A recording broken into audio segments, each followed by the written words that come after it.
Olá, pessoal. Sou Cristiane Castro. Vou estar com vocês agora na aula de epidemiologia em saúde bucal, a primeira, né? Teremos também outra aula e vamos tratar nessa aula sobre a cárie dentária. Inicialmente, vou comentar com vocês a necessidade de a gente trazer esse conteúdo da epidemiologia aplicada à odontologia, né? Nossa área de atuação. E a que é que ela atende? Ela vai fornecer ao odonto os instrumentos necessários para a abordagem dos problemas de saúde bucal do ponto de vista coletivo. Estamos falando, né, da ciência que traz processar de doença em coletividades humanas, a fim da gente identificar quais são os agravos mais prevalentes, que ocorrem com maior frequência, em que populações, né, a ocorrência é maior, quais são os grupos prioritários, e avaliar a sua existência, medi-los, né? Então, os indicadores em saúde bucal, da epidemiologia em saúde bucal, vão nos dar essa possibilidade para que a gente possa tanto planejar nossa atuação enquanto dentista, enquanto gestores, e também avaliar as mesmas. A questão da medida em odontologia tem uma especificidade.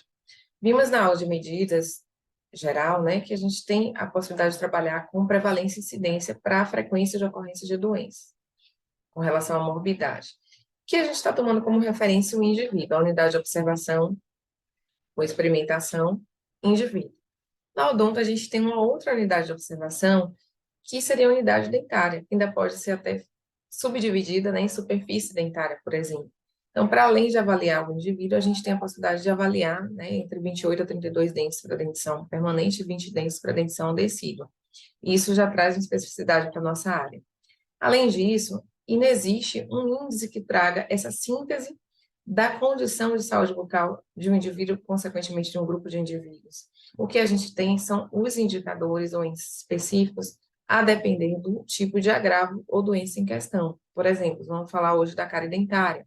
No próximo vídeo, vocês vão estar abordando a doença periodontal e demais agravos, como a fluorose, por exemplo. Esses índices ou indicadores vão nos trazer possibilidades, né? Quais são os tipos? Aqueles que avaliam a presença ou ausência da doença em agravo e outros que avaliam a intensidade e a severidade da sua ocorrência. Com relação especificamente à cárie dentária, que a gente vai começar a conversar a partir desse momento da aula. É a doença mais prevalente, né, mundialmente falando, e também no nosso país. Ela está presente em todas as populações, tem uma relação direta com a idade, então, à medida que as pessoas vão envelhecendo, né, se não houver uma intervenção, interferência de cunho preventivo, ela vai progredir à medida que a idade também progride, e é a principal razão para a perda da unidade dentária até os 60 anos de idade. Como que a gente pode medir, né, a unidade de medida para a cárie dentária? Tomando como referência o indivíduo, a gente pode trabalhar com prevalência, por exemplo, da cárie dentária, ou, como eu mencionei anteriormente, tomando como unidade de observação de medida o dente, ou a superfície dentária, ou o tipo de lesão e a próprio grau de severidade dessa lesão. Pensando nisso, foram propostos alguns indicadores, né, para avaliar essa doença, que é a doença bucal, como eu mencionei anteriormente, que mais afeta as populações. Vamos enfocar, principalmente aqui na aula, o índice, que é o recomendado pela Organização Mundial de Saúde para levantamentos epidemiológicos para a medida, né, para a epidemiologia da cárie dentária, para a medida da cárie dentária em comunidades, em populações, que é o índice CPOD para dentição permanente e o CEL para dentição decídua. Mas existem outros, né? Para lidar com alguns limites do próprio CPOD, foram propostos outros índices mais recentemente, como, por exemplo, o CAST, que traz um espectro de avaliação da cárie dentária e o tratamento, né? Originalmente a sigla vem do inglês, o nome desse índice, e o ICDAIS, ou ICDAIS também, que essa sigla vem da sua proposição aí, do International Caries Detection and Assessment System. Então, um sistema que vai trazer uma avaliação e detecção da cárie dentária, né? Proposto nesse sentido de lidar com a dificuldade do CPLD, por exemplo, de não avaliar as lesões iniciais. E dialoga muito com as proposições de tipo de tratamento, né? Intervenção ou a necessidade de tratamento. Então, o ICDAIS ou ICDAIS, como alguns se referem, ele serve tanto à prática clínica, porque ele vai orientar o tratamento clínico, né? É utilizado em pesquisas clínicas, no ensino da cariologia e da própria epidemiologia da saúde bucal. E na saúde pública ele também tem sido utilizado em várias pesquisas recentemente, inclusive no Brasil. Mas vamos focar no CPOD, né? Ele foi originalmente proposto por Klein e Palmer em 1977, ele já foi atualizado, revisado posteriormente. No Manual para a Realização de Levantamentos Epidemiológicos da Organização Mundial de Saúde, ele foi proposto como o indicador, né, de escolha para avaliar a epidemiologia da cárie dentária. Em 1944, foi proposto um índice equivalente para a dentição decídua, que é o CEL. Observem que o CPOD ele é escrito em letras maiúsculas, né, o C, P, I, O, D. E o CEL, ele é escrito em letras minúsculas, justamente para fazer essa referência com a dentição permanente e com a dentição decídua. O que é que significa esse C do CPOD? Se refere ao componente cariado, né, que significa a história atual da doença cárie. No momento do seu exame, o indivíduo possui a doença e, consequentemente, ele tem necessidade de tratamento. O P se refere ao componente perdido, ou seja, extraído. É uma sequela da doença cárie, né? Refere a uma história pregressa, anterior, uma sequela da doença que, né, levou à mutilação do órgão dentário. E aqui a gente está falando exclusivamente sobre o perdido por cárie, né? Se excluindo aí, por exemplo, perdido por outras razões, como a doença periodontal. E o componente O é o obturado. Então, aqueles dentes que tiveram, em outro momento, né, que foram atacados pela doença cárie, porém, no momento do exame, aquela cárie foi tratada. E ele possui obturação por conta, né, desse tratamento, desse acesso ao tratamento. E por que o D, né? O D se refere à unidade, dente, porque podemos também trabalhar com o CPOS, que a gente entra mais no detalhamento, ele é mais sensível. Porque eu não vou examinar, fazer um diagnóstico se é cariado, perdido ou obturado, principalmente em relação à cárie, ao dente como um todo, mas sim olhar a superfície mesial, distal, né, oclusal, vestibular palatina e avaliar se existe cárie em cada uma dessas superfícies examinadas. E seria o CPOS, né? Tem um detalhamento maior, maior sensibilidade. Então, CPOD, a gente está falando de dentes examinados. O que é que ele expressa? Ele é uma média. Então, é o número médio de dentes cariados, perdidos e obturados, num determinado grupo, de um local, de uma cidade, de um município, um estado, um país, naquele período de tempo que estamos considerando. Foi feita essa avaliação. Se eu quisesse me referir ao meu CPOD, individualmente falando, como é que eu faria? Um exame bucal e contaria quantos dentes cariados eu tenho, quantos dentes perdidos, se houver, e quantos dentes obturados. Digamos, hipoteticamente, que eu tenha 2 dentes cariados, nenhum obturado e nenhum perdido e 4 obturados. 2 cariados mais 4 obturados, meu CPOD é 6. Porém, a gente vai trabalhar na epidemiologia com grupos e não com um indivíduo.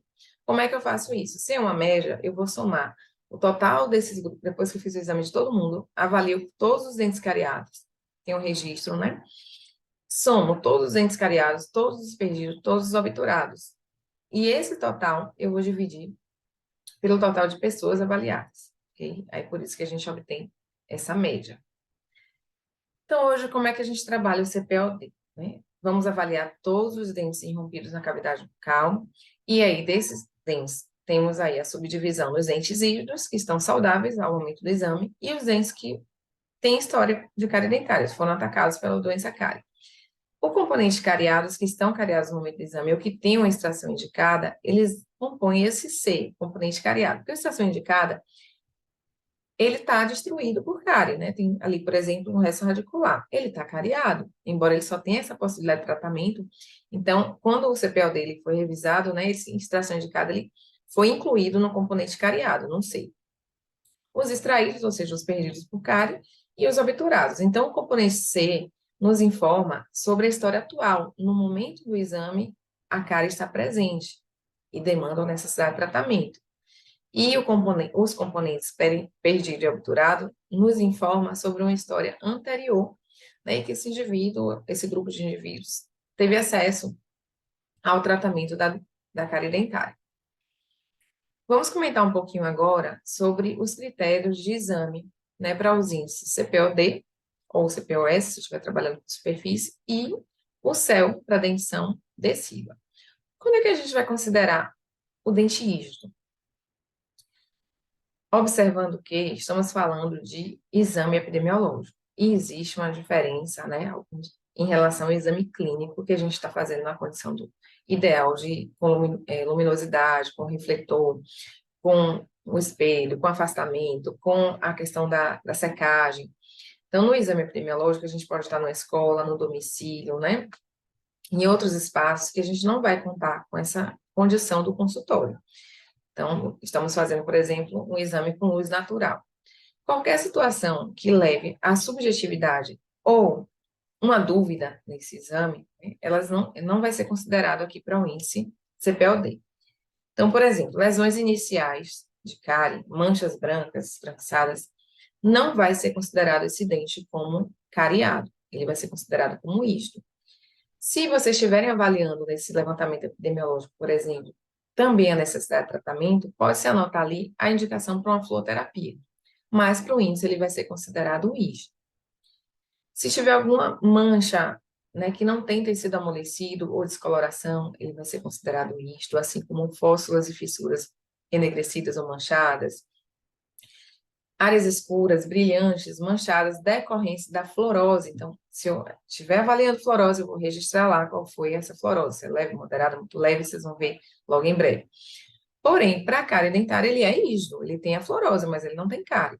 Ou outras lesões, por exemplo, como a abrasão. Ele vai ser considerado rígido para a cárie dentária. Então, duas situações aqui nessas imagens, né? A gente tem aqui a dentição decídua, com os dentes rígidos, e a gente tem aqui a dentição permanente com dentes rígidos.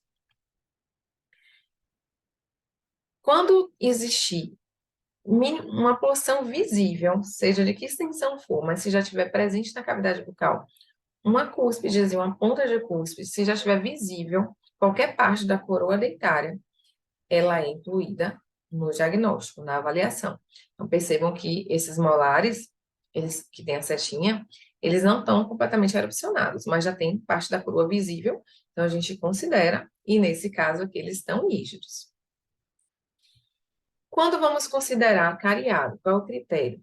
Se houver uma cavidade definida, evidente, né? Ou evidência de um esmalte socavado, sucos e fissuras com tecido que tenha base amolecida, né? Lembrando que se não houvesse tecido amolecido, apenas a mancha inicial da cárie com uma opacidade ou mancha branca, ele vai ser incluído no rígido. Cárie interproximal, a gente não consegue ver diretamente ali, né, a depender da sua extensão, a cavidade, porque está ali na mesial, na distal, mas se tem ali, já por conta da translucidez do esmalte, a gente consegue ver um tecido escurecido. A evidência de cárie interproximal, entra no componente cariado. Se o dente foi restaurado, porém ele tem no momento do exame uma restauração infiltrada, né, uma cárie secundária, ou um material provisório, por exemplo, tanto ionômero de vidro quanto outro material restaurador provisório, ele vai ser considerado cariado, porque a cárie ainda não foi tratada. Só uma observação, gente.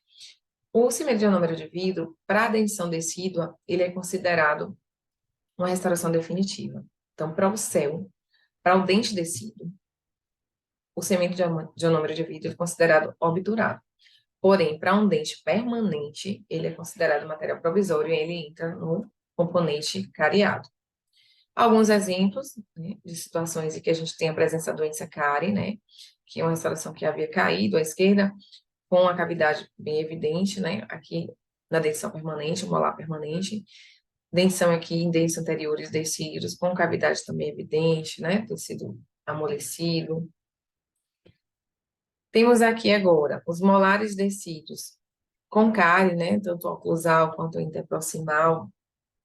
E temos aqui o primeiro molar permanente. Aqui pode gerar dúvida para vocês, mas observem que a gente tem aqui, tanto do lado esquerdo quanto direito, sulcos e fissuras sem cavidade, sem tecido amolecido. Então, ele tem cárie nos molares descidos, mas no molar permanente, rígido. Outra situação, que os molares descidos estão, né, de ambos os lados, tanto o primeiro molarzinho quanto o segundo estão acometidos por cárie. Aqui já está até, né, mais, à esquerda mais escurecido, porém tem a cavidade evidente, e aqui à direita de base amolecida. Observem aqui à esquerda que na vestibular desse primeiro molar existe uma cavidade. Então aqui a gente registra também. Que é a situação desses dois molares aqui, primeiros molares, né? Inferiores. Tem a cárie, cavidade evidente, né? Tecido amolecido na vestibular desses molares permanentes. Quando houver dentição decídua, a gente vai calcular os dois índices. O CEL, quando houver, perdão, dentição mista. O CEL para dentição decídua e o CPOD para dentição permanente. Então, a gente vai usar os dois índices. Aqui é aquela situação da cárie interproximal, né? Entre o primeiro e o segundo pré. Na distal do primeiro pré. Tem né, um escurecimento aí. Conseguimos ver pela translucidez do esmalte a evidência de cárie. Então, ele entra como cariado.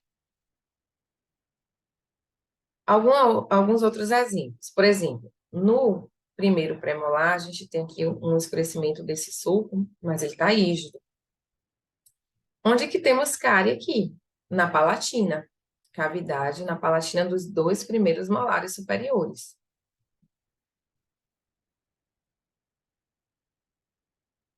À esquerda, a gente tem uma situação aqui de uma extração indicada, né? De um primeiro molar com extração indicada. Ele vai entrar no componente cariado. Lembra que a gente comentou? Aqui a gente tem uma situação que pode gerar dúvida, porque na imagem da foto não é tão bom quanto quando a gente vê, né, durante o exame, fica melhor, mais visível. Se houver uma base amolecida, né, além do suco enegrecido, o esmalte socavado, para a gente considerar a presença de cárie. Aqui, só para a gente, né, observar, selamento, tem código para selante, né, a gente vai usar alguns materiais para levantamento epidemiológico que a gente pode registrar, mas ele vai entrar como rígido, né? Com relação a componente obturado, quando é que a gente coloca esse código? Quando houver uma restauração íntegra, né, com material definitivo, uma resina, uma amálgama, não houver cárie ali presente, porque se o dente estiver restaurado e cariado, ele vai entrar no componente cariado. Exemplos, né? Temos aqui os dois molares com restauração de amálgama, né, em perfeita condição, então ele entra no componente obturado. Essa é uma situação que gera muito dúvida, né, por conta das restaurações de resina, que estão, né, as restaurações estéticas estão cada vez melhores, e muitas vezes a gente tem dúvida, a depender até da condição do exame, dessa luminosidade, se há ali a presença ou não, né, a gente pode, se estiver usando, por exemplo, a sonda da OMS, que é utilizada para o exame periodontal, a gente pode passar ali para tirar essa dúvida, para ver a textura, né, dessa superfície oclusal, por exemplo, aqui desse molar, que ele está restaurado com a resina, né? Então, tem muitas restaurações estéticas que, né, que podem levar a dúvida se é rígido ou se é restaurado, ou melhor, obturado, para o índice, né? E o outro componente é o componente perdido ou extraído, observando que é o extraído devido à cárie. Por essa dificuldade de saber se o dente decíduo foi perdido por cárie ou pelo processo de esfoliação natural, esse critério ele não é usado para dentição decídua, dentes temporários. A gente tem o Ezinho lá de extração indicada. Mas aqui a gente usa para dentição permanente. Outras situações que não se referem a extrações por cárie, a gente não considera. Já comento no próximo slide, aqui só para ilustrar, né? Dentição anterior perdida por cárie dentária, né, tanto no segmento superior quanto inferior. Então, quais são as exclusões aqui, né? Que a gente não vai considerar perdido por cárie. Por exemplo, por uma questão por uma doença periodontal, né? Por um trauma, uma avulsão, por uma correção ortodôntica, principalmente dos molares, ou, perdão, os premolares, por uma necessidade protética.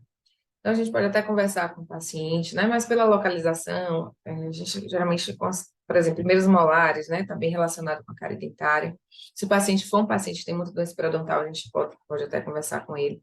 Então, nesse caso, a gente não registra como perdido. tá? O perdido é exclusivamente por cárie. Situações como essa, né? O que é que vocês colocariam aqui? O dente sofreu um trauma, porém ele não tem cárie. Ele vai entrar como isdo. E aí a gente tem a possibilidade de registrar o trauma dentário na nosso exame, colocar o código T, por exemplo, e indicar o tratamento na restauração de uma face, de duas mais faces, endodontia. Mas para o INCPO dele é isdo. E como é que a gente avalia, né, nesses levantamentos, nesses exames epidemiológicos? Existem algumas idades índices propostas pela Organização Mundial de Saúde e que, né, o nosso levantamento nacional inclui. Por exemplo, qual a idade escolhida para representar a ocorrência da cárie na dentição decídua? 5 anos, porque essa dentição está completa nessa idade, né?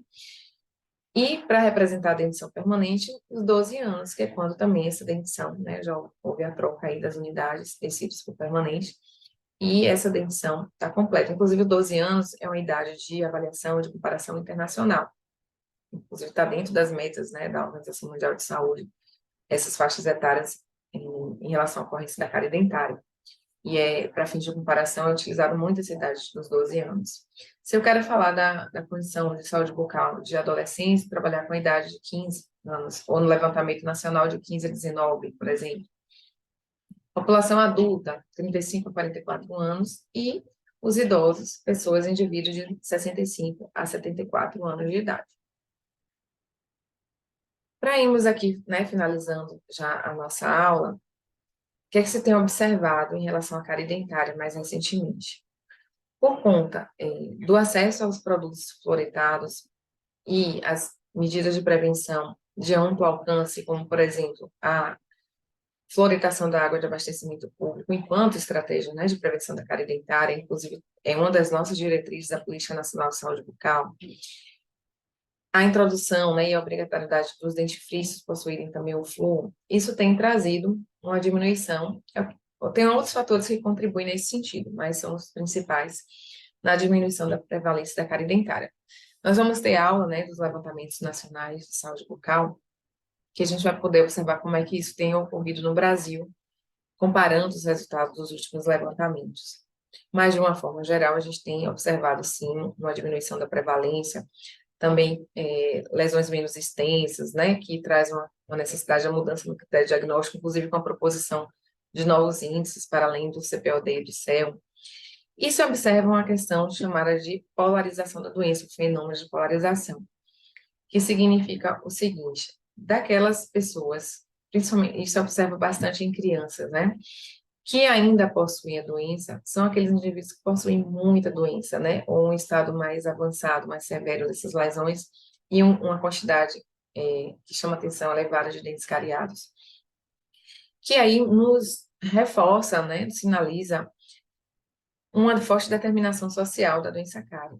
Então, quando é que se observa essas situações? Em pessoas com maior vulnerabilidade social. Então, aquelas que vivem em situação mais precária, que têm alimentação mais precária, condições de moradia, né, acesso a serviços e insumos de saúde bucal comprometidos, né, são essas pessoas que possuem mais a doença e que, quando tem em várias unidades dentárias. A gente observa isso. Muitas crianças livres de cárie, né, ou com CEL zero, por exemplo, mas aquelas que têm um CEL mais alto, né, tem vários dentes com história de cárie. Então, queria agradecer a atenção de vocês, né, sugerir que vocês leiam, né, o material. A gente está aqui à disposição também para tirar dúvidas, assim como os tutores do curso, e vamos seguindo conversando aí. Um abraço a todos.